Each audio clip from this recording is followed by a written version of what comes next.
j'ai rejoint les équipes de Twitter, donc l'année où on ouvre le bureau français. Tu as des mecs qui viennent de chez Google, tu as des mecs qui viennent d'un peu partout, déjà de boîtes tech existantes. Par exemple, à un moment, j'avais sollicité toutes les dirigeantes chez Twitter, la boss des US, la boss de l'Asie et d'autres. C'était de demander l'organigramme. Et j'ai appris le nom de tout le monde. J'avais été sollicitée par plusieurs chasseurs de tête sur plusieurs posts, dont Twitch.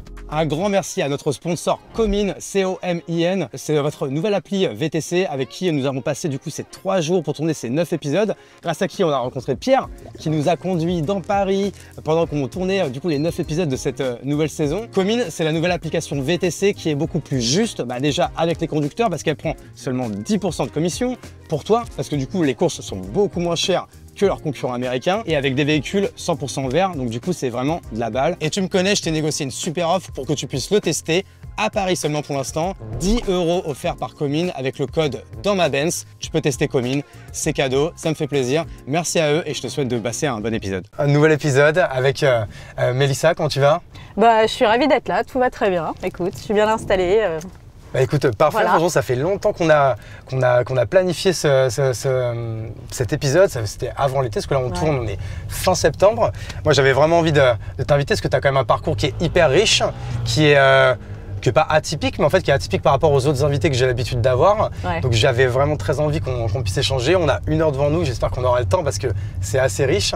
Donc du coup, ce que je te propose, Mélissa, c'est peut-être déjà de te présenter pour celles et ceux qui ne te connaissent pas encore. Très bien. Alors aujourd'hui, je suis directrice générale de Digital Prod, qui appartient à un groupe EDG, mais peut-être que l'idée, c'est que je te partage un peu le parcours.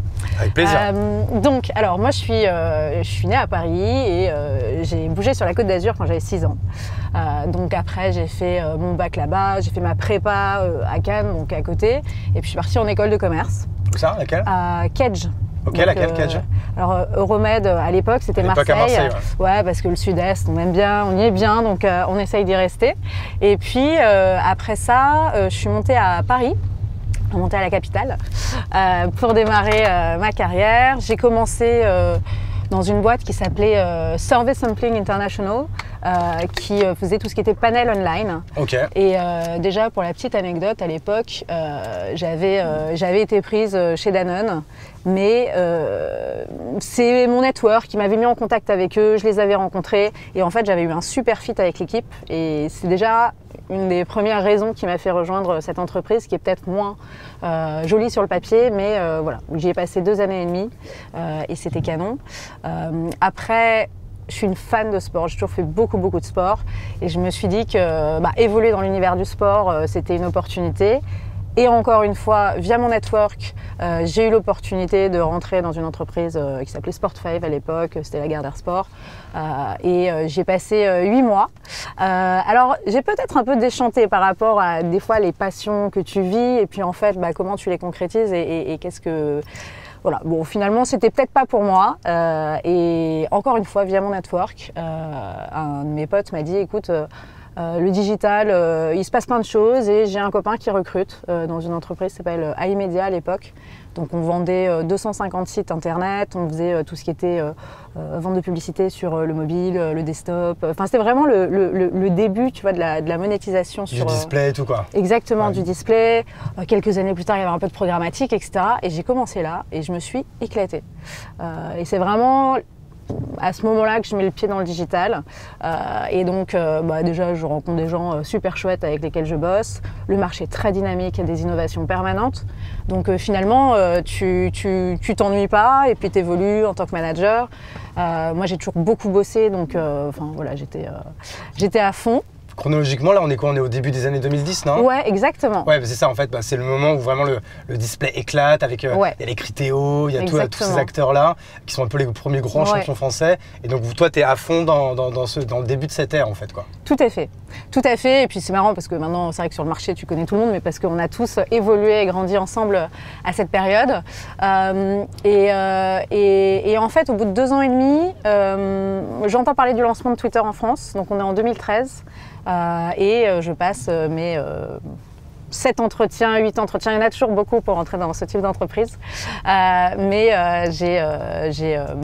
avec pas mal de travail, de préparation et puis aussi un peu de chance, j'ai rejoint les équipes de Twitter, donc l'année où on ouvre le bureau français. Mais ça c'est intéressant, du coup si on peut revenir là-dessus, donc toi là du coup ça fait maintenant 4-5 ans que tu travailles dur, fort dans le digital, on est quand même dans le début encore une fois d'une nouvelle ère, tu vois, pour que les gens se disent putain, à une époque où Twitter n'a pas encore de siège en France, alors que pour nous c'est hier quoi cette époque.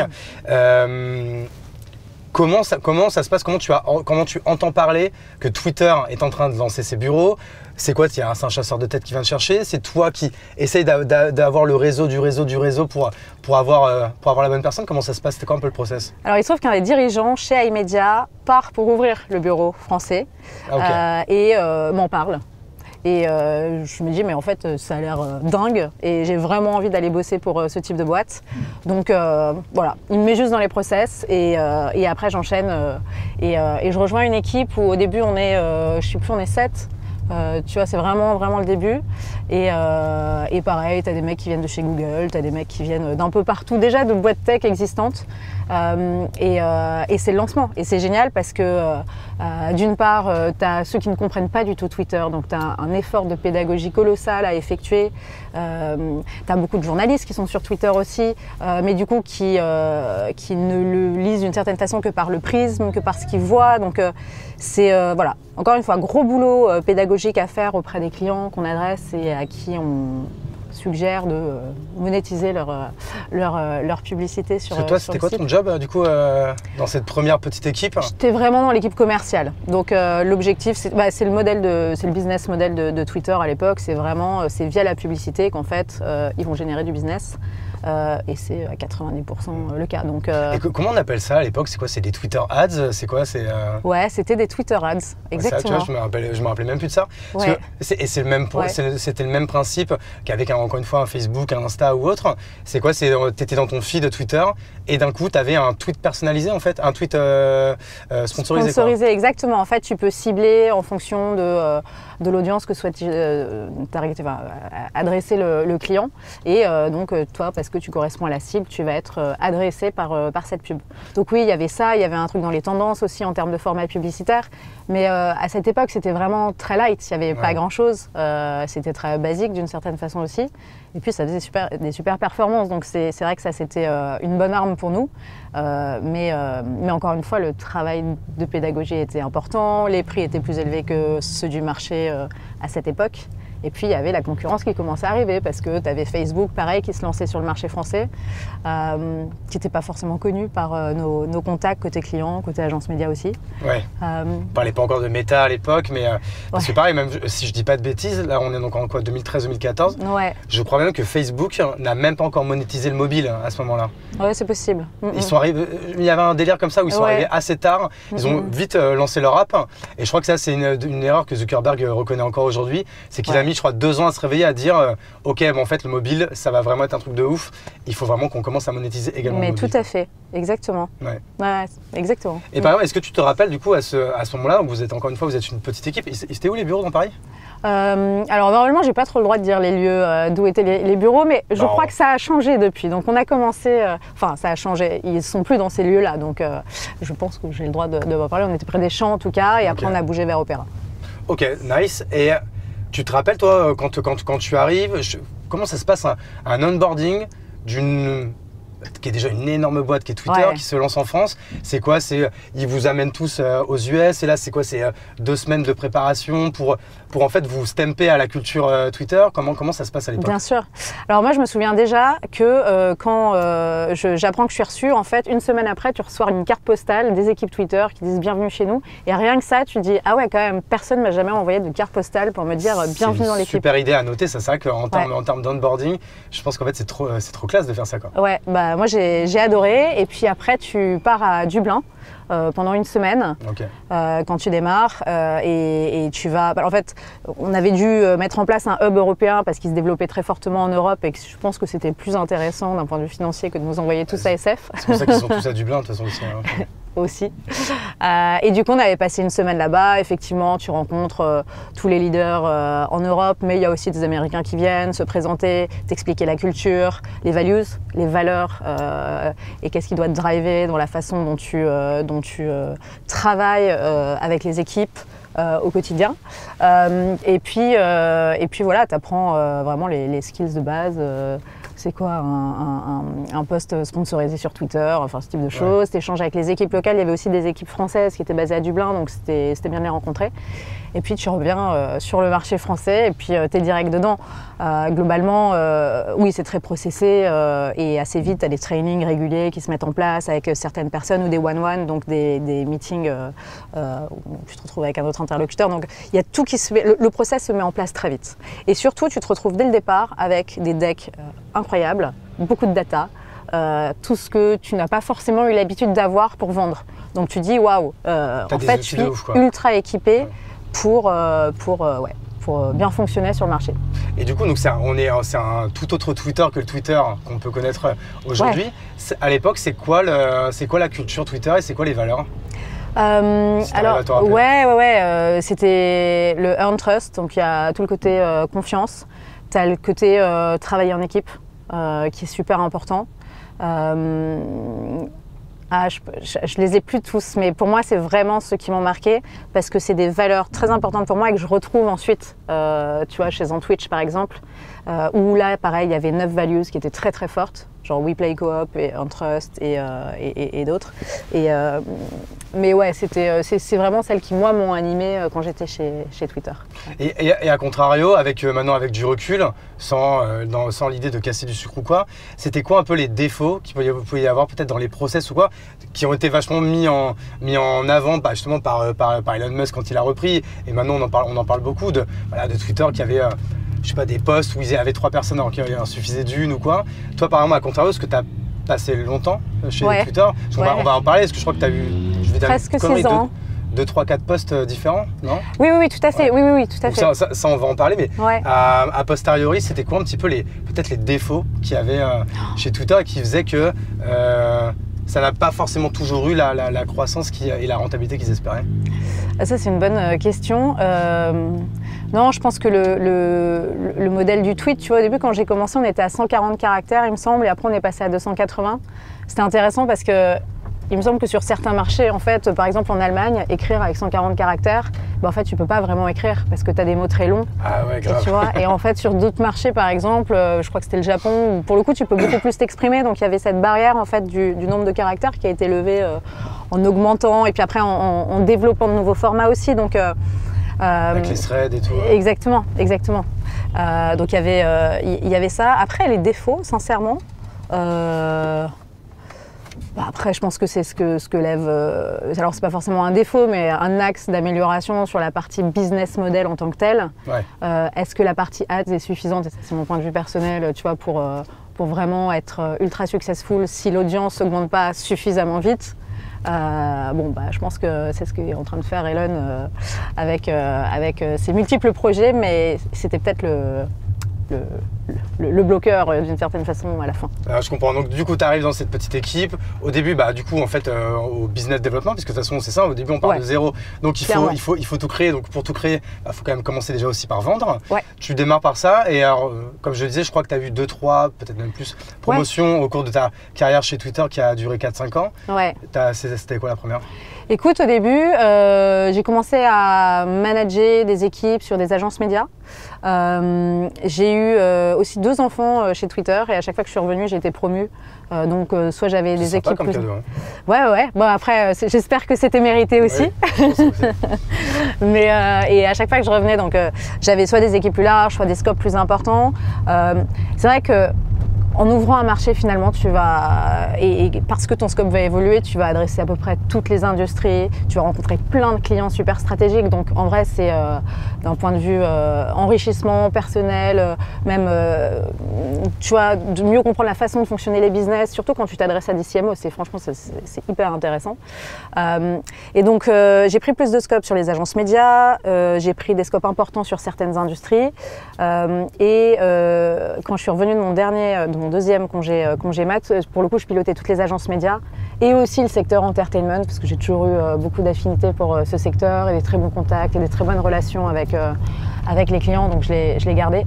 Mais voilà, donc j'adressais vraiment toutes les agences médias avec lesquelles on travaillait beaucoup sur cette partie sponsor business. Allez, à vous, qui ici adore les factures? Personne, hein? Eh bien, moi non plus. Et pourtant, en 2026 pour les grandes entreprises et en 2027 pour les TPE et les PME, tout devra être dématérialisé. C'est la loi. Mais pas de panique, Deltic t'offre une solution pour que tu n'aies absolument rien à faire, ou presque. L'idée, c'est de dire adieu au cauchemar de la gestion de documents. Factures papier qui s'empilent, saisies manuelles et bien sûr, un max d'erreurs à la clé. Sérieusement, on est en 2024, donc vraiment, pourquoi se compliquer la vie? Voilà comment Deltic te sauve la mise. Deltic, c'est l'automatisation ultime. Tes factures sont lues, saisies, validées et même classées sans que tu lèves le petit doigt. Du coup, fini les erreurs et fini la galère. Deltic s'intègre avec tous les logiciels de compta comme Sage, EBP, etc. Et même avec le tien, ne t'inquiète surtout pas. Ok, mais ça marche vraiment? Bah, la preuve, Carrefour City, Brut, le Crédit Agricole, Veolia et également des centaines de TPE et de PME sont déjà passés sur Deltic. Eux, ils gagnent un max de temps et toi, du coup, tu attends quoi? Et le meilleur dans tout ça, c'est le prix. Pour seulement 155 € par mois, tu as une solution qui coûte moins cher qu'un abonnement à la salle de sport. Et à ce prix-là, tu automatises tout ce qui t'ennuie le plus. Parce que 2027 et surtout 2026, ça arrive très vite. Mais avec Deltic, tu seras prêt avant tout le monde. Plus de perte de temps, plus d'erreurs, juste de l'efficacité. Alors, fais le bon choix, passe sur Deltic dès maintenant et laisse la technologie faire le boulot pour toi. Et en plus, tu as un très joli code promo qui se cache dans la description de cet épisode. Donc, tu n'as absolument rien à perdre, tout à y gagner. Merci à Deltic et bonne écoute. Ouais, parce que tu vois, j'ai aucune idée, alors tu vas me dire encore une fois ce qui est peut-être confidentiel ou pas, j'avais aucune idée de quel était le chiffre d'affaires de Twitter en France, parce que je suppose que c'est peut-être des chiffres qui ont peut-être sûrement dû être publics à un moment donné, mais on parlait, c'était quoi un peu les ordres de grandeur? Alors ça, je pourrais pas te le donner parce que c'est forcément des chiffres confidentiels et dans toutes les entreprises américaines et de façon générale pour lesquelles tu travailles, ils sont hyper fermés sur le sujet. Ok. Mais ça allait bien. Donc du coup, là, sur Twitter, tu continues de monter. Alors, pareil, j'espère que j'ai bien fait mes devoirs, que je ne vais pas dire une connerie. À un moment donné, tu arrives, tu es la country manager France, non? Parce que... écoute, il y avait un échelon au-dessus de moi qui était le country manager. Ah ok, donc tu étais juste en dessous. Exactement, j'étais juste en dessut, mais alors c'était intéressant parce que je pense que je suis arrivée à un stade de ma carrière où effectivement j'avais envie de cette place, mais que je n'avais pas. Il n'y avait pas 15 solutions, hein. En vrai, soit il partait, mais c'était pas son envie. Donc ça m'a beaucoup questionnée comme période. J'ai lancé pas mal d'initiatives perso pour essayer de comprendre en fait ce qui me manquait ou ce qu'il fallait que je développe davantage. Par exemple, à un moment, j'avais sollicité toutes les dirigeantes chez Twitter, la boss des US, la boss de l'Asie et d'autres, en leur disant « Est-ce que vous avez 30 minutes à m'accorder ?» Parce que je me suis dit, en fait, personne ne va leur demander et au pire, elles me disent non. Et elles m'ont toutes sans exception, et je pense que j'ai rencontré une dizaine de personnes, il y avait aussi des dirigeants par moment, donner des tips et en fait elles ont toutes accueilli ça de façon très positive en disant c'est cool, bien sûr, moi je suis là pour t'aider et d'ailleurs parce que ça se passe aussi beaucoup aux US, si j'entends parler d'un projet, j'hésiterai pas à te mettre en avant, tu vois, dans ce cadre-là. Donc, c'était à la fois hyper enrichissant, ça me permettait d'évoluer potentiellement aussi au sein de chez Twitter. Donc, vraiment, super initiative. Je crois qu'un des tips que j'ai retenu, qui m'a toujours beaucoup servi, alors il y en avait plusieurs, mais par exemple, ma question c'était quand tu pilotes une équipe, moi j'avais mes équipes, mais qu'est-ce que c'est de piloter des équipes qui gèrent des équipes? À quel moment en fait tu sais que ça va bien se passer ou que tu es dans ta zone de maîtrise? La nana me disait, mais en fait c'est de la confiance, c'est exactement comme quand tu as des équipes, tu connais tes directs et en fait ça suffit parce que les mecs vont faire en sorte que ça se passe bien. Donc ça, pour moi, c'était un gros éclairage. Enfin, j'ai eu plein d'insights super intéressants. Il n'empêche que ça ne m'a pas fait avancer plus que ça chez Twitter parce que j'avais pas l'envie de bouger à l'international à cette époque. Néanmoins, j'ai aussi rencontré une des big boss des ressources humaines qui m'a dit, mais tu sais, en fait, ce que tu cherches, il est juste peut-être pas du tout chez Twitter parce que demain, on va pas créer un poste pour toi, il y a des structures assez formalisées donc il faut peut-être que tu recherches autre part. Et là, ça m'a fait une sorte de déclic. Et ça faisait quasiment 6 ans. Et c'est à cette époque-là où justement j'avais été sollicitée par plusieurs chasseurs de tête sur plusieurs postes, dont Twitch. Et c'est là que en fait, je passe mes entretiens, j'ai plusieurs choses à la fois. Je suis très pragmatique, donc en fait, moi ce que je fais à chaque fois, c'est que je regarde ce qui est important pour moi. Je mets des pondérations, je mets des notes. Et à la fin, dans les postes que j'ai, il y en a un qui a une meilleure note que les autres. Et là, pour le coup, c'était Twitch. Donc c'est ça. Alors, juste avant de parler de Twitch, il y a quelque chose qui m'intéressait. Parce que toi, au moment où tu pars, donc, ça fait 4-5 ans que tu es chez Twitter, tu as monté 3-4 échelons, tu sens que l'échelon supérieur, il va être chaud ou ce ne sera pas pour tout de suite. À ce moment-là, vous êtes combien chez Twitter? Et tu as combien de personnes dans tes équipes? On est, je pense qu'on est, on n'est pas tant que ça. Je crois que j'ai pas le droit de communiquer sur les chiffres exacts, mais dans mes équipes, on est une petite dizaine. Ok. C'est quoi la méthode qui est utilisée chez Twitter? Est-ce que c'est la méthode des OKR ou c'est une autre méthode pour organiser et manager? Ouais. On est très OKR tous aussi, les trimestres, ok, c'est quoi tes objectifs, comment tu vas les faire, etc. C'est quoi, c'est les US qui, de toute façon, qui vous descendent les OKR de la boîte? Les OKR après, tu as les OKR de l'Europe, donc EMEA. Oui. Et après, tu as les OKR toi, de la France. Et après, tu as les OKR de chaque équipe. Exactement, globalement, c'est ça, ouais. Okay. Ouais. Et ça, ils vous les imposent ou ils vous demandent de vous les construire à votre niveau? Non, c'est nous qui les faisions à notre niveau. Okay. Mais avec la lecture de la vision globale. Et donc, du coup, effectivement, tu comprends que s'il faut aller à fond sur la vidéo, forcément, tu vas devoir t'y mettre aussi et tout mettre en place mais parce que tu as cette guideline spécifique. Après, tu as la possibilité quand même de l'adapter en fonction de ta culture, de ton marché, des tendances de consommation de la France. Ok, non, très clair.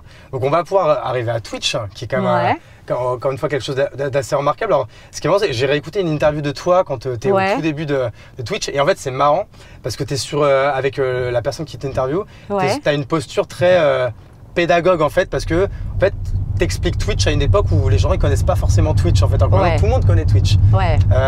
Donc en fait c'est marrant de se remettre encore une fois dans tes baskets à ce moment quand tu arrives chez eux. Ils ont déjà été rachetés par Amazon, je crois, à ce moment-là. Ils ont été rachetés par Amazon en 2014. Moi j'arrive en 2019, donc oui. Oui, donc ils sont déjà rachetés. Ça, ils avaient été rachetés en plus à posteriori, pas très cher, je crois, 1 milliard, un truc comme ça. Alors, je suis pas censée commenter, mais c'est ce qu'on lit dans la presse. C'est ce qu'on lit dans la presse, ok. Mais ça, en fait, 1 milliard, ça peut paraître beaucoup, mais en fait, c'est rien par rapport à… Je crois que c'est en plus, c'est ce que Facebook avait racheté. Instagram, à l'époque, on disait, il est fou, Zuckerberg. En fait, quand on regarde Instagram maintenant, on dit, mais quel génie, il a fait l'affaire de l'année, quoi. Tout à fait. Donc, regarde, donc t'es déjà un peu dans la maison, dans la maison Amazon. Ouais. Donc, en fait, j'ai envie de te dire, rebelote. Un nouveau géant de l'entertainment, réseau social mondial arrive en France, ils veulent ouvrir un bureau, et c'est toi tu postules pour directement prendre le poste du country manager qui va créer son équipe autour de lui. Exactement, alors je postule pas, on vient me chercher. Oui, ça, un chasseur de tête vient te chercher. Ouais, tout à fait, et je t'avoue que quand j'entends parler de Twitch, je me dis mais waouh, en fait le produit est dingue parce que c'est un nouvel univers, c'est unique en fait sur le marché à ce moment-là. Et en fait, je vois tout de suite le potentiel en me disant, en fait, ça va être dingue et il y a un potentiel de fou. Donc, je suis hyper intéressée et mon premier call, je le fais avec le directeur de l'Allemagne qui, justement, ouvrait certains marchés en Europe. Et je me dis, super fit. Et puis, pareil, là, tu fais une batterie d'entretiens. Et puis, à chaque fois, les gens que je rencontre, vraiment… dans mon ADN, des gens sympas avec qui tu as envie de bosser, qui partagent des visions communes sur le business ou sur la façon d'avancer. Et du coup, je me suis bien battue pour avoir le poste. C'est-à-dire qu'après, je me dis, ok, c'est ça que je veux. Et j'ai taffé. Et le petit message qui va bien, parce qu'il y a des trucs, en fait, c'est assez basique. Mais tu fais un entretien avec quelqu'un, direct, je lui fais un petit message, un SMS, un mail. Et c'est des fois, c'est le petit truc en plus qui fait que la personne, elle va se rappeler de toi ou elle va se dire que peut-être envie de bosser avec toi. Se cache dans les détails. Exactement. Toujours. Mais c'est vrai. Ouais. Et du coup, je me bats et j'ai le poste et je suis hyper contente. Et je démarre en septembre 2019. Ok, donc en plus on est sur une période quand même assez importante, donc là bon momentum pour toi parce qu'on est à 6 mois de notre très cher confinement. Exactement. Et si je dis pas de bêtises, pour vous le confinement ça va être une opportunité de ouf. Aussi. Mais bon, on peut peut-être peut peut-être revenir en arrière, donc encore une fois tu prends le poste. Ouais. Du coup, tu es hands-on pour créer l'équipe autour de toi, comment ça se passe? Exactement. Ouais. Donc là, on me dit, bah, écoute, tu vas recruter, tu vas tout développer, tu réfléchis à la stratégie. Alors, il y a des bureaux qui viennent de s'ouvrir en Allemagne, au UK, ça faisait un petit moment, enfin, c'est quelques années qu'ils avaient ouvert, mais voilà, l'Espagne, l'Italie n'étaient pas ouverts. Donc, je peux m'appuyer sur quelques ressources qui sont déjà là, qui ont commencé à développer leurs équipes. Et je commence à recruter. Mais au début, c'est rigolo parce que je me retrouve dans un WeWork, si tu veux, toute seule, avec l'imprimante qui ne marche pas. Et les mecs de Twitch me disent, on va te livrer le frigo, le canapé. Et moi, je suis là, je reçois des mails de l'interne, de l'externe. Je suis là, mais ok. Mais c'est cool, en fait. Et vraiment, c'est cool, mais c'est bordélique. Ouais, et en même temps, c'est vraiment le démarrage, c'était les meilleurs moments. Et en plus, je commence à recruter des personnes qui arrivent, qui me rejoignent pour essayer de vendre la partie business ads aussi sur la France. Et au début, Belgique, Luxembourg. Après, j'ai récupéré les Pays-Bas. Et on a bossé, mais comme des malades. Mais on s'est marré aussi énormément. Donc, sans te demander, parce que j'ai bien compris qu'on ne donne pas de chiffres, sans te demander le budget qu'on te donne pour un tel launch dans un pays comme la France, on te laisse recruter quelle équipe autour de toi au tout début? C'est quoi? On parle de 5-6 personnes ou directement 15-20 personnes ou plus? Ouais, au début, c'était première année, c'était autour de 5-6. Mais je suis arrivée en septembre, donc après, tu recrutes progressivement. Après, pareil, j'ai pas trop le droit de communiquer sur les chiffres. Ah oui, non, c'est vrai que pareil, le nombre de personnes non plus. Mais bon, donc tu crées ton équipe autour de toi.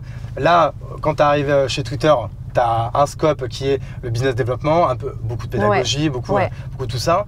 Là, c'est presque de l'intrapreneuriat parce qu'en fait, tu dois créer une start-up dans la start-up, dans la boîte qui est Twitch. Ouais.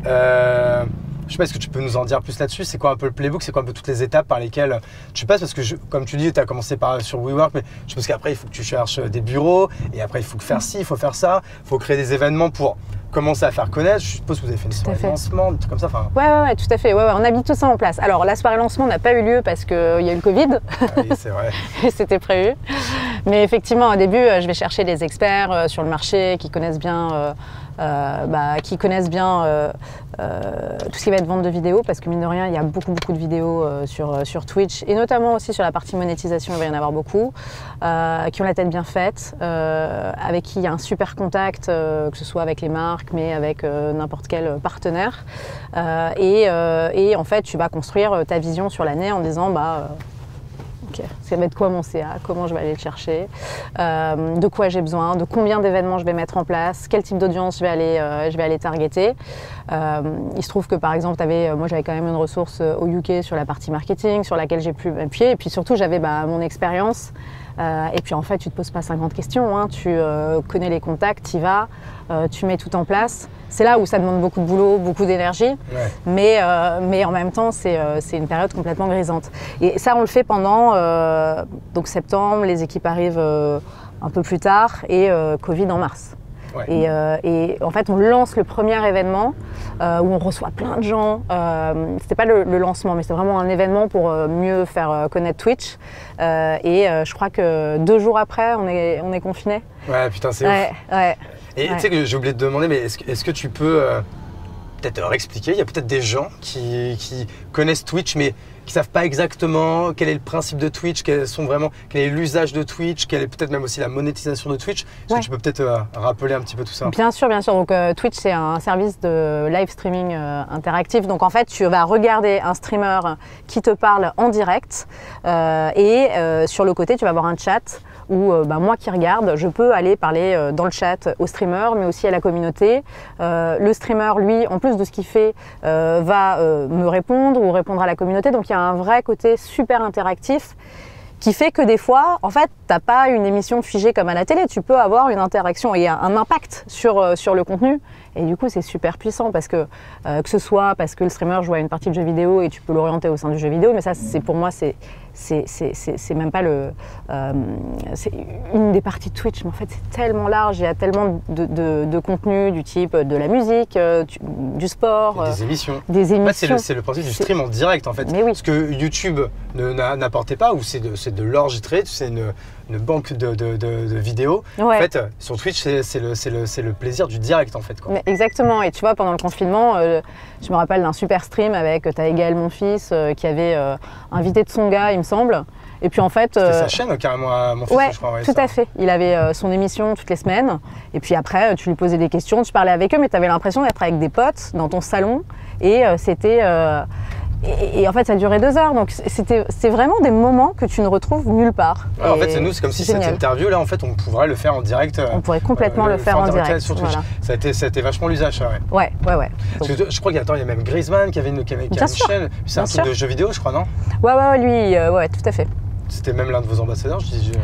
Oui, il a beaucoup parlé de Twitch. Il y a beaucoup de sportifs qui sont sur Twitch. Tu vois, Charles Leclerc en F1, c'est sa passion.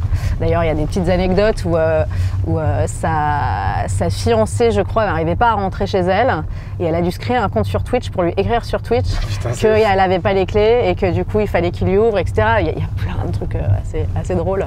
Mais ouais, il y a beaucoup de sportifs. Bon, Griezmann. Ouais, donc du coup, là, pour vous, le confinement, ça que je disais, mais en plus, je dis ça un peu au hasard, peut-être que c'est pas le cas, mais pour moi, mon instinct me dit que le confinement a dû être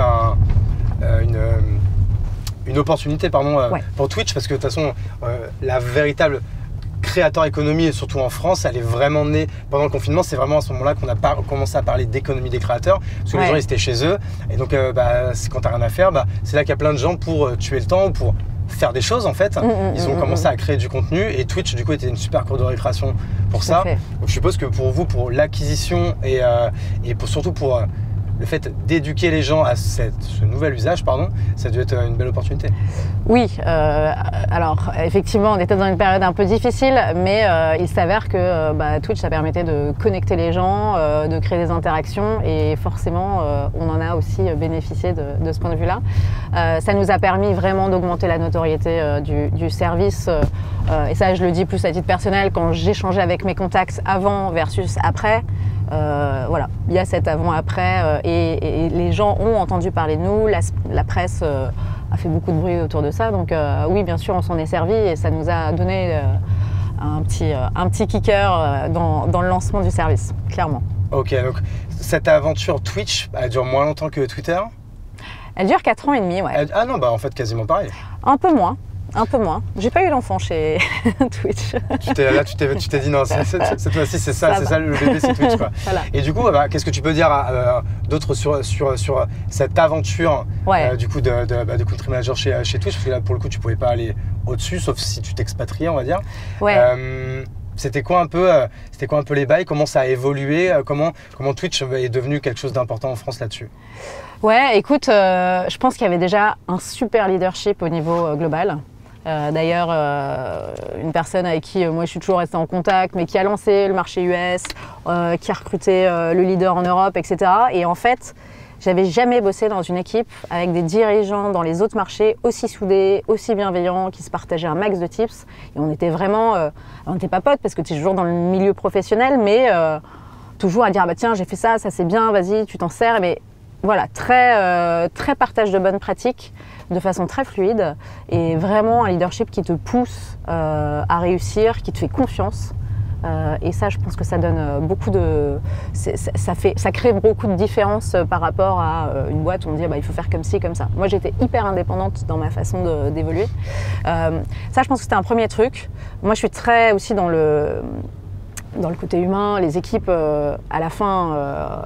on était une très grande famille, mais j'ai eu la chance de recruter tout le monde et d'avoir des profils ultra complémentaires. Donc tu sais que tu vas prendre cette personne, mais après tu sais que l'équipe, à un moment j'avais un peu plus d'hommes, donc tu vas recruter un peu plus de femmes, et puis après tu dis ah tiens il me manque tu vois, ce dynamisme-là ou cet aspect-là qu'il faut que j'impulse à l'équipe, et là du coup tu as la bonne personne qui vient. Donc à la fin l'équipe elle était géniale, enfin elle a toujours été top, mais voilà, je pense qu'il y avait une énergie qui était très forte. Et déjà, et après tu vas me reposer les questions, comme ça je pourrais enchaîner sur d'autres trucs, mais ça c'est les 2 premiers trucs qui me viennent en tout cas. Parce que c'est ça, en fait, de toute façon, Twitch, encore une fois, a forcément une culture, des valeurs, mais en fait après, je suppose que chaque pays, en fait, inculque en fait sa propre culture qui déjà en fait qui va découler du country manager et de ses premiers employés, et puis des équipes après qui arrivent.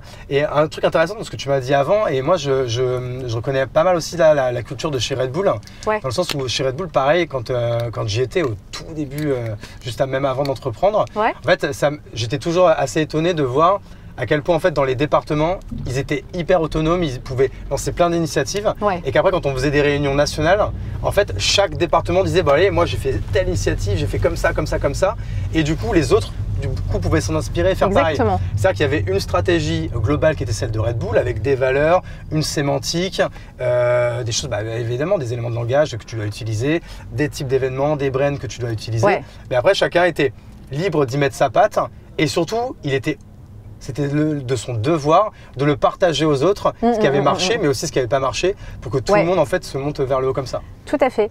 Et ça me fait penser qu'effectivement, au sein des équipes, une des choses qu'on avait mis en place, c'est que tu avais l'expert, tu vois, tu avais des grandes thématiques, mais tu avais toujours un expert de la grande thématique. Et naturellement, il y a quelqu'un qui allait prendre le lead et dire, bah voilà, moi là-dessus, sur la partie programmatique, vous allez voir Aurélie, ou sur cette partie-là, sur le développement des Pays-Bas, ça va être Pauline, etc. Et en fait, du coup, les gens savaient qu'on pouvait aller s'appuyer. Et ça évite que tout le monde aille chercher sa petite info dans son coin. Enfin, et du coup, tu as le core job des gens et puis tu as les missions en plus que eux sont contents de porter parce qu'en général, c'est des choses qui les intéressent aussi. Et ça te permet de maximiser l'efficacité de tout le monde.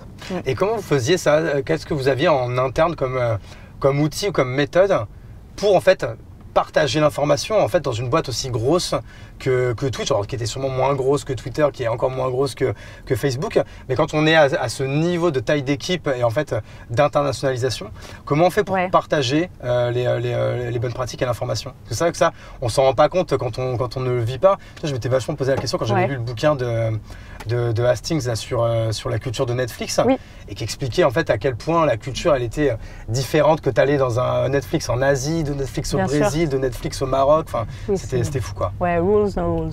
Exactement. Rare livre que j'ai lu mais qui m'a vachement inspiré. Ouais, super intéressant.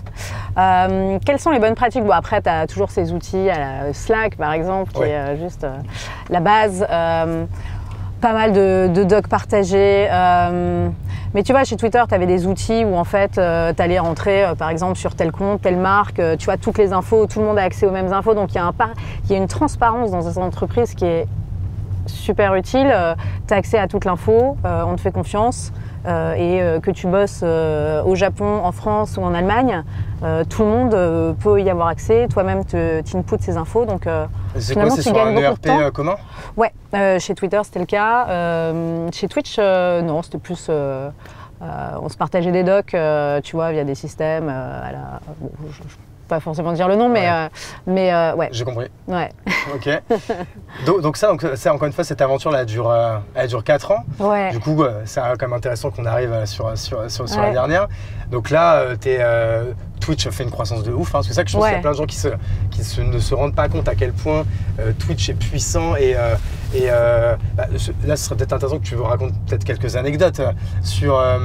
je sais pas, par exemple, t'avais quoi le record je crois que le record en France, c'est quoi? C'est 1 million de personnes de connectées sur Twitch. C'était quoi? C'était pour le truc de JP Explorer. De JP Explorer. Je sais pas si tu étais encore ou peut-être tu venais juste de partir. Si, j'étais. Ouais, non, mais c'était dingue. C'était dingue en fait, parce que c'était même difficile des fois de prévoir que ça allait avoir un tel succès. Tu savais que ça allait cartonner, mais tu savais pas à quel point.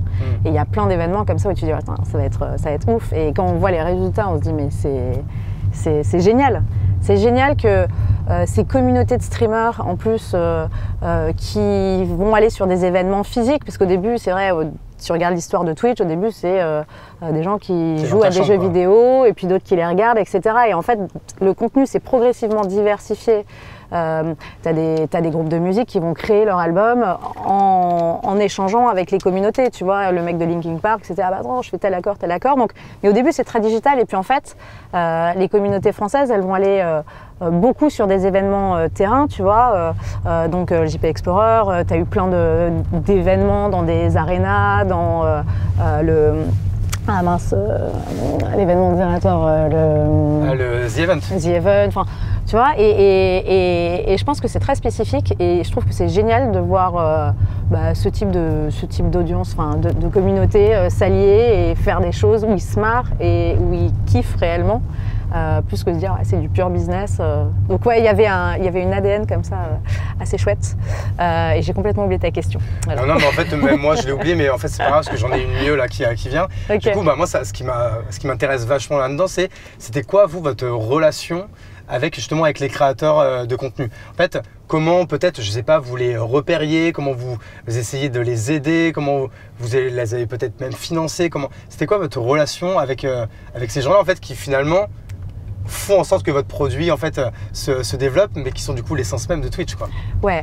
Alors là, pareil, c'est plein de questions confidentielles que tu me poses, auxquelles je peux pas trop répondre. Je vais pas dire si vous les financez, mais en fait, c'est quoi un peu la relation que vous avez? Nous, on est là pour les accompagner, les soutenir, faire en sorte que eux puissent développer le contenu qui leur plaît, parce qu'en fait, c'est eux qui font la croissance de Twitch. C'est via les contenus qu'ils développent, qui vont d'ailleurs attirer potentiellement des nouvelles audiences. Ah bah tiens, on disait sur quelqu'un qui fait du jeu vidéo, mais qui maintenant fait de la cuisine. Il y a plein de contenus culinaires, il y a plein de contenus sur les échecs.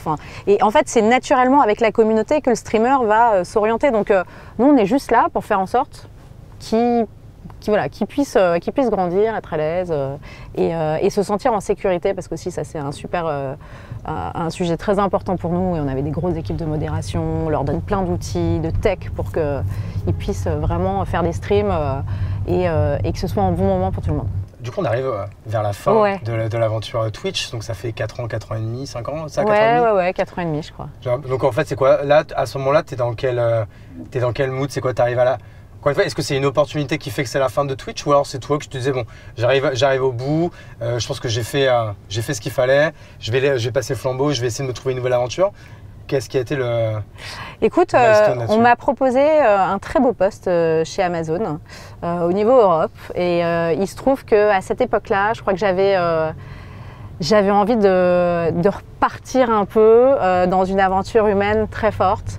Le poste qu'on me proposait, c'était voilà, après, tu arrives sur des niveaux où tu es plus sur de l'interne, tu es un peu plus sur du politique, ce type de choses, mais qui est hyper intéressant aussi.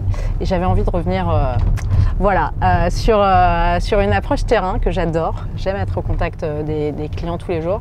Et en fait, ce qui s'est passé, c'est comme d'habitude, hein, c'est le network et puis le fit avec les gens. Je suis à un dîner et à ma table, j'ai Vincent Klingbeil. Et Vincent Klingbeil, c'est le CEO de EDG, European Digital Group. Quelqu'un qui n'est pas forcément très connu de tout le monde dans l'écosystème, et pourtant c'est un peu le chef du digital français, quoi, pour moi. Exactement. Et en fait, on a un super échange assez rapide, mais il me recontacte et puis voilà, il me dit je cherche des dirigeants, prenons un café. Et je pense que quelques jours après, je prends un café avec lui et puis en fait, là, j'adore la personne que je rencontre, j'adore le projet du groupe. Et on ne me propose pas juste de piloter une nouvelle entreprise, mais on me donne vraiment toutes les cartes pour développer un projet au sein d'un groupe super ambitieux. Et j'ai rencontré plein d'autres personnes dans l'entreprise. Et comme pour mes précédentes expériences, j'ai le fit et je me dis en fait j'ai envie de bosser avec eux. Et je pense que c'est aussi ce qui crée la bascule dans Twitch plus Twitch. C'est là je me dis ok, j'ai envie de repartir avec ces gens-là sur un nouveau challenge qui va être différent. Parce que c'est moins des choses que je maîtrise, c'est des équipes, aujourd'hui il y a 70 personnes, mais demain c'est comment on se développe encore plus à l'international, comment on va aller développer des nouveaux outils pour les clients, pour le marché, enfin, c'est hyper challenging, c'est ce dont j'avais besoin. Et en fait à ce moment-là, la verticale, est-ce que c'est une verticale du groupe ou c'est une boîte du groupe? C'est une des entreprises du groupe. Okay. Donc la filiale du coup existe déjà, il y a déjà une activité, il y a déjà du chiffre d'affaires, ou est-ce qu'il faut commencer quasiment from scratch? Non, Digital Prod c'est une entreprise qui a 15 ans. Ah oui, donc ça existait complètement déjà. Ouais. Qui fait plus de 15 millions de CA, un peu plus, et qui a un potentiel de développement qui est énorme. Et ça, je le comprends assez vite et je me dis, bah ok, nouveau projet, nouveau challenge, avec des gens chouettes. Et derrière un groupe super solide. Et du coup, est-ce que tu peux nous dire ce que fait Digital Prod? Bien sûr, effectivement. Donc on va majoritairement créer, mais surtout produire, décliner, localiser du contenu et notamment des assets digitaux pour les marques. Qu'est-ce que ça veut dire? On travaille avec des grands groupes internationaux qui ont besoin de produire des contenus pour alimenter les réseaux sociaux, faire des vidéos, faire leur emailing qui va être shooté à l'ensemble de leurs clients. pas que en France, hein, mais vraiment à l'international. Donc on travaille beaucoup avec des groupes internationaux. Ça va être faire des landing pages, ce type de choses. Je vais te donner des noms, par exemple du L'Oréal, ça peut être du Sanofi, ça peut être du Procter & Gamble, ça peut être voilà, plein de groupes de ce type-là. Beaucoup de marques de maisons de luxe, par exemple. Vous êtes référencés en fait, dans ces grands groupes et en fait, qui ont ce type de besoin H24 et qui font appel en fait, à des agences externes pour faire ça. Quoi. Tout à fait. Et dont on fait partie. Et en fait, ce qui est intéressant, c'est que, par exemple, on a des clients qui sont des clients historiques depuis 5 ans, 10 ans, parce que les équipes sont top, parce que le travail est fait de façon hyper rigoureuse, etc. Donc, il y a vraiment une confiance aussi qui est installée. Et beaucoup de bienveillance impulsée par le fondateur de l'entreprise qui me laisse la place. Et qui part. Parce que toi, tu remplaces quelqu'un là, du coup, à ce moment-là. Tout à fait. Le fondateur décide de partir pour d'autres projets. Et lui avait revendu sa boîte du coup au groupe de Vincent. Exactement. Donc EDC. EDG. European Digital Group. European Digital Group, ouais. Exactement. Ouais. Et donc lui en fait cède sa place et toi tu prends sa place encore une fois en intrapreneuriat en fait. Ouais. Tu prends la tête d'un groupe. Du coup toi ça reste du coup hyper différent par rapport aux deux précédentes aventures parce que là t'es pas à l'ouverture d'un bureau, tu es sur une boîte qui existe depuis 15 ans, qui en plus avait un fondateur, donc du coup forcément on parlait de culture depuis tout à l'heure, qui a forcément inculqué toute la culture du groupe est partie de lui de base, lui s'en va, toi tu arrives, la boîte a déjà 15 ans, fait combien 15 millions de chiffre d'affaires, c'est plus du tout la même chose là du coup par rapport à ce que tu as vécu avant quoi. Mais c'est ce que je cherchais. Je pense que j'avais besoin aussi de me challenger sur ce type de choses. Et en fait, tu vois, un des premiers trucs que j'ai fait en arrivant, c'était de demander l'organigramme. Et j'ai appris le nom de tout le monde. Mais c'est vraiment, tu vois, j'ai fait mon plan à 90 jours. Et puis, j'ai appris l'organigramme. Et ma priorité, c'était de me dire, OK, à qui je vais m'adresser dans l'entreprise et créer un lien de confiance, en fait, le plus rapidement possible. J'ai rencontré tout le monde dans la boîte. Je te demande pas combien de personnes il y a dans la boîte, du coup. Non, il y en a 70. Ah, là, c'est pas une entreprise américaine. C'est le premier chiffre du podcast, on est très content de l'avoir. Voilà. Ouais, j'ai pris 30 minutes avec tout le monde pour comprendre qui ils étaient, depuis combien de temps ils étaient là, qu'est-ce qui les drivait. Et puis aussi... avoir leurs suggestions, leurs remarques, leurs commentaires. Et en fait, quand tu fais cette phase-là, tu as des tendances qui se dessinent assez naturellement et qui t'aident finalement à prioriser les sujets que tu vas devoir traiter. Bien sûr, tu as la feuille de route que tu t'es donnée, mais OK, ça semble être prioritaire, ça peut-être un peu moins, mais je le garde quand même dans un coin de ma tête, je le ferai peut-être dans 6 mois. Et ça a été extrêmement riche. Au-delà du fait que du coup les gens te connaissent aussi. Moi j'ai pas de bureau, je me mets pas dans un bureau, je suis vraiment sur l'open space parce que je suis aussi plus accessible pour les équipes. Alors des fois c'est un peu embêtant quand tu as quand même pas mal de calls et que tu cherches des salles de rue, mais en vrai c'est aussi ma façon de piloter. Chez Twitch j'étais sur le bureau aussi, dans le bureau, tu sais ce qui se passe, voilà. Moi je pense que c'est important aussi. Ouais, c'est nécessaire. Et du coup, là, d'un point de vue plus managérial, là, donc tu me disais combien, 70 personnes? Ouais. Je me rends pas compte. Est-ce que du coup, c'est la plus grosse équipe que tu as eu à manager ou tu avais déjà chez Twitch, c'était plus, moins? Non, c'est une des plus grosses équipes que j'ai eues. Parce que 70, c'est quand même déjà balèze. Ouais. Combien de head-off juste en dessous de toi? J'en ai 3. Ouais, 3, 4. Donc en fait, en soi, en one-to-one hebdo, t'en as que 3? Ouais, j'en ai que 3. Tout à fait. Façon de parler, mais... Ouais, j'en ai que 3, mais tu vois, ça me rappelle le tips que m'avait donné la boss des US à l'époque chez Twitter, en me disant, en fait, si tu as confiance dans les 3 avec lesquels tu travailles, ou les 4, derrière, ça suit. Il n'y a pas de souci, et c'est vrai. Et après, ce que je fais, c'est que tous les 2 mois, je vois les N-2. Tu vois, pareil, pour prendre le pouls. En plus, moi, j'ai pas mal d'équipes qui vont être à distance. Donc, je les vois pas tous les jours au bureau. J'ai besoin de connecter. Moi, j'ai besoin de savoir, d'avoir plusieurs lectures de ce qui se passe. Et puis, je pense que c'est important aussi pour les gens de sentir que s'il y a besoin ou d'être connecté avec la direction. Et il y a une vraie culture de groupe chez EDG où en fait, quand même, chaque boîte est indépendante, ça je le suppose que oui, mais est-ce que vous avez quand même beaucoup d'interactions avec les autres? Par exemple, tu en parlais tout à l'heure en off de mon frérot Ruben qui gère Follow, qui est rentré dans le groupe, pareil, il y a à peine 1 an. je sais pas, est-ce que vous échangez? Est-ce que vous avez des clients en commun, des clients à lui qui deviennent des clients à toi qui deviennent des clients à lui? Parce que je suppose que c'est ça le but du groupe et la synergie que Vincent veut inculquer avec toutes ces verticales. Comment ça se passe un peu? C'est quoi la culture chez vous là-dessus? Bah écoute, tout à fait. Les synergies, c'est essentiel. Et même au sein en fait, de la BU Digital Content dans laquelle Digital Prod est, je suis sûre que Vincent te l'expliquera. Tu as 5 BU principales et en tout cas, moi, je fais partie de celle où c'est du Digital Content et on travaille avec 2 entreprises avec lesquelles je suis ultra complémentaire et on s'apporte... qui sont par exemple, tu vas voir Ores, donc qui est vraiment l'agence de marque, de créa pure. Tu vas voir Kindai qui fait tout ce qui est activation sur les réseaux sociaux. Tu vas voir Ghost qui va faire toute l'identité sonore. Donc ça c'est canon. Alors en plus pour la petite anecdote, Ghost c'est piloté par Matt Bastard qui est le chanteur de Skip the Use. Donc autant te dire que ces compos elles sont dingues. C'est incroyable ça. Ouais. Tu vas avoir Suzanne Moore qui va faire de l'identité de marque, tu vas avoir Bande Originale qui va faire des docus un peu longs. Enfin, et en fait, finalement, je me rappelais pas qu'il y avait autant de boîtes dans le groupe. Ah ouais, c'est énorme. Ouais. Et effectivement, par exemple, quand moi j'ai besoin de monter des outils d'IA, bah, je vais faire appel à Equancy qui est dans la BU IA et Data et qui va me développer mes outils parce que c'est la demande de mes clients ou c'est juste moi qui en ai besoin pour augmenter ma productivité en interne. Donc en fait, c'est super smart. Et je pense qu'en plus, au-delà du fait que Vincent t'en parlera, mais on soit tous associés, il y a vraiment un mindset de base dans la tête de tous ces dirigeants qui est de collaborer, de trouver des solutions, voilà, d'aller tous dans le même sens. C'est très malin. Vous faites de temps en temps, je sais pas, une fois par trimestre, vous avez quoi, un dîner avec tous les dirigeants du groupe ou vous faites des off-site que entre vous? Comment vous faites pour entretenir un peu ce lien? Tout à fait. Tous les mois, on se voit avec tous les dirigeants et c'est un peu l'apéro networking où on se parle des dernières choses qu'on a faites, qu'on a développées. Et en fait, tu vois, par exemple, la dernière fois, j'ai échangé avec les dirigeants d'Axome, qui est une des entreprises du groupe et qui me disaient... Axiom, la boîte de dev?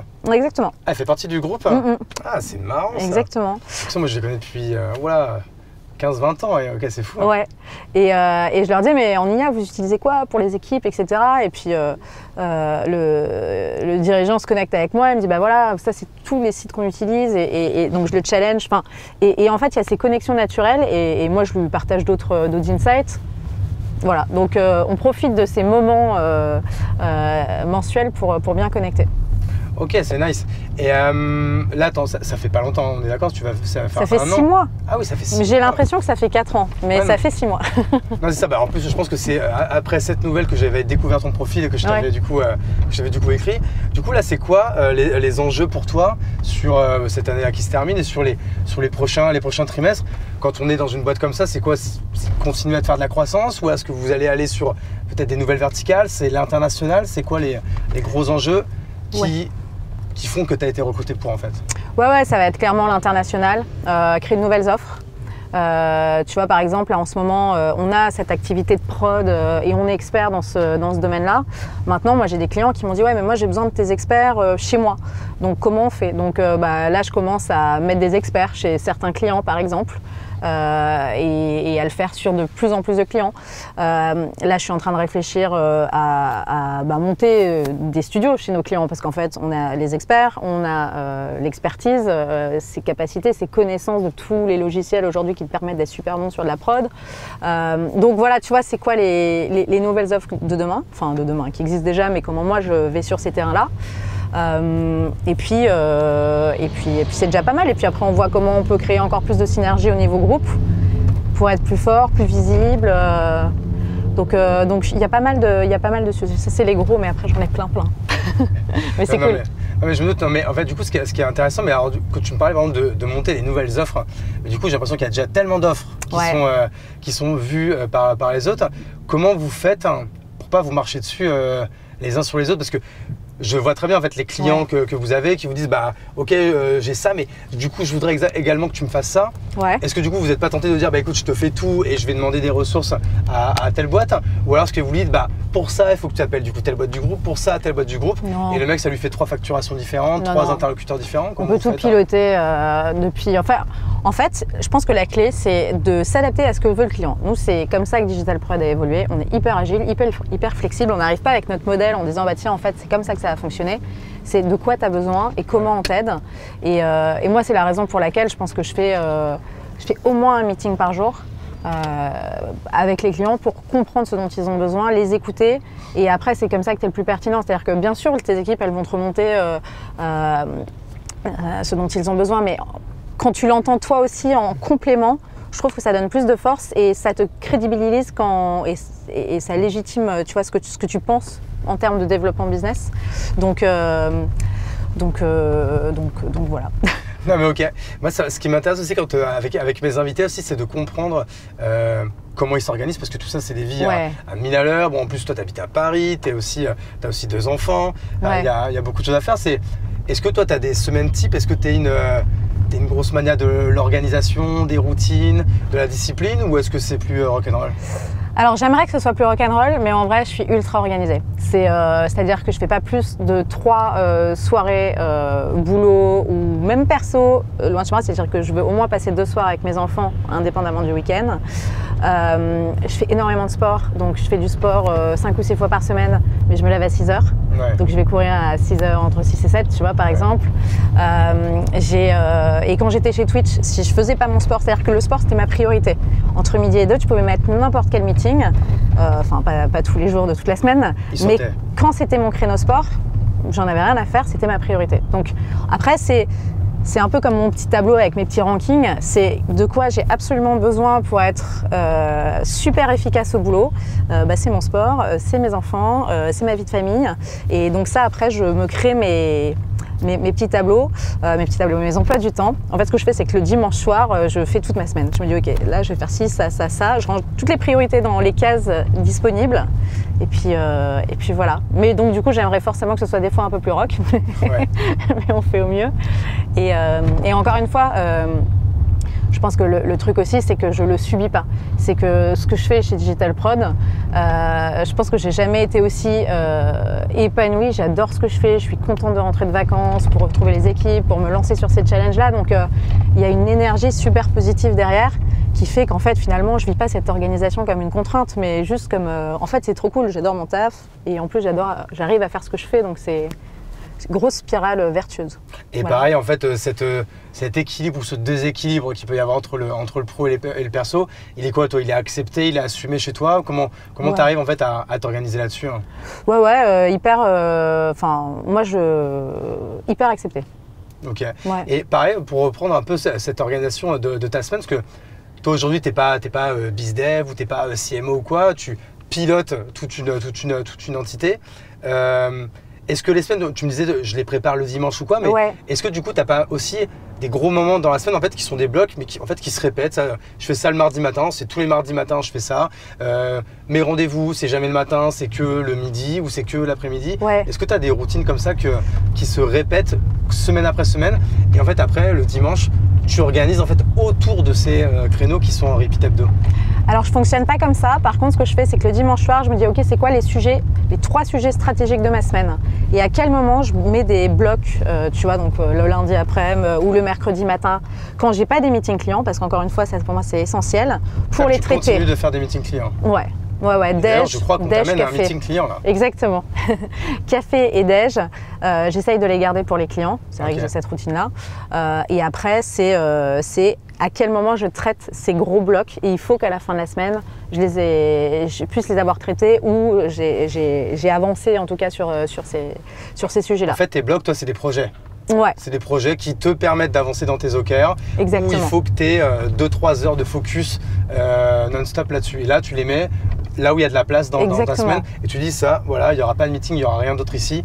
Je fais ça, quoi. Exactement. Et en général, quand j'ai pas de café avec un client, je démarre par ça. Mais bon, ça, c'est le fameux Eat the Frog, où tu démarres par les trucs que tu n'as pas envie de faire, mais vraiment, ça, c'est obligé, quoi. Ouais, eat that fucking frog, même. Exactement. Comme ça, je l'appelle. Ouais. Et pareil, sur la partie, du coup, interaction avec autrui, elle est horrible, cette phrase. On va dire interaction sociale avec d'autres personnes. Ouais.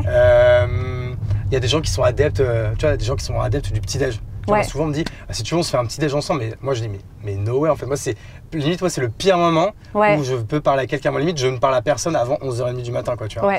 Mais par contre j'adore l'après-midi. Pareil, tu vois il y a plein de gens qui adorent les déjeuners. Moi je fais du sport le midi. Tu vois pareil comme toi tu fais du sport à 6h, moi je pourrais pas faire du sport à 6h. En fait c'est marrant comme tout le monde est très différent là-dessus. Toi c'est quoi du coup tes habitudes d'organisation là-dessus? Alors oui, c'est petit-déj, mais en fait, c'est café hein, quand même. Mais quand tu as des enfants, de toute façon, à 8h20, tu les as posés à l'école, donc tu es dispo a priori. Donc c'est vrai que j'en ai pas mal là. Est-ce que tu fais beaucoup de déjeuners clients, beaucoup de dîners clients? Ouais, quasiment tous les jours pour les déjeuners. Pour les dîners clients, j'en ai, je pense, 2 par semaine, mais j'en mets pas plus. Ouais, mais après, moi, j'aime bien. Vraiment, moi je suis contente de rencontrer des nouvelles personnes, de découvrir des choses. Je le vis pas du tout comme une contrainte. Ah non, je comprends. Et c'est vrai que quand je vais aller même à un événement, des fois je me suis retrouvée jury dans sur des événements où je ne connaissais personne. Et tu peux dire, mais qu'est-ce que je fais là? Vas-y, rentre chez toi. Et en fait, je me dis, bah non, c'est cool, je vais découvrir des choses. Donc je suis vraiment dans ce mindset. Donc en fait, je vis les choses de façon très positive là-dessus. Donc ouais, c'est 2 soirées. Donc je fais pas mal de trucs externes. Et pareil, donc du coup, beaucoup de déj clients. Et là, c'est quoi? T'as ta cantine à côté des bureaux où là, tu sais que c'est là que tu vas toujours faire tes déj ou non? Non, je m'adapte. Encore une fois, je crois que la clé, c'est de s'adapter, de faire le petit effort en plus. J'ai lu un super bouquin qui s'appelle L'effet cumulé là-dessus, mais enfin après. C'est pas la première à m'en parler. Ouais. Hyper intéressant. Et même si j'ai toujours été convaincue du fait que quand tu fais l'extra mile, ça crée la différence. Tu vois, c'est le truc de l'organigramme au début où tu vas apprendre les noms et tu vas passer du temps avec ces gens-là à t'intéresser. Ça fait la différence. Donc, ouais, c'est important. On est d'accord. Je vais te poser du coup peut-être une dernière question. Est-ce que tu aurais peut-être un ou une invitée à me conseiller si tu devais en choisir qu'un ou qu'une seule personne, ce serait qui? Ouais. Écoute. Vincent Klingbeil, mais je crois que c'est déjà le cas. Du coup, c'est déjà fait, je le reçois l'an prochain. Non, je pense que celui qui pourrait être hyper intéressant à rencontrer, s'il était d'accord, c'est Matt Bastard, le fondateur de Ghost, qui est le chanteur de Skip the Use et qui a lancé, tu vois, Ghost pour tout ce qui est identité sonore de marque. Si tu peux me mettre en relation, je serais bouillonneau de le recevoir. Ouais, écoute, je lui en parle. Il est sur Slack. C'est marrant. Salut Matt. Je lui demanderai. Ok, écoute, en tout cas, merci à toi. Où est-ce qu'on te suit, Mélissa? Où est-ce qu'on me suit? Sur LinkedIn, évidemment. Pas sur Twitter, du coup. Alors, plus sur Twitter parce que j'ai plus mes accès. Hein. Elon a mis trop de sécurité, là, j'ai tout perdu. Mais ouais, sur LinkedIn. Et puis, c'est déjà pas mal. Exactement. Mélissa Simoni, Digital Prod. Et a priori, on me trouvera. Écoute, encore une fois, merci à toi. En plus, tu vois, pile poil, on arrive à bon port. Ouais, on ne dira pas où on est parce que secret défense, évidemment. Et en tout cas, merci à toi. Merci, j'allais dire, pour la transparence parce que tu as quand même fait preuve de beaucoup de transparence parce qu'il y a plein de choses que tu ne peux pas dire. C'est normal, c'est des grosses boîtes, on ne peut pas non plus tout donner. Mais en tout cas, moi, j'ai adoré faire cet échange avec toi. Je vais faire les petites mentions légales de fin de podcast évidentes. Sur ceux qui nous regardent sur YouTube, évidemment, vous pouvez vous abonner, liker, commenter, important pour le référencement. Si vous êtes en audio, un petit 5 étoiles, ça prend pas de temps, on est d'accord? Complètement. Et moi, ça m'aide vachement à exister dans cette jungle qu'est le podcast. Je vais également remercier Pierre qui conduisait et Comine, du coup, qui ont financé du coup tout ça et mon demi-frère Yann de Little Big Film qui gère toute la production, vidéo, audio, lumière, avec un magnifique setup que vous ne voyez pas en amont. Je confirme. Et comme je le dis à chaque fin de podcast, ces fins sont beaucoup trop longues, je ne sais pas mettre de points à mes phrases, donc je vais m'arrêter net. Merci beaucoup Mélissa, merci à tous et à bientôt dans La Chapelle Radio.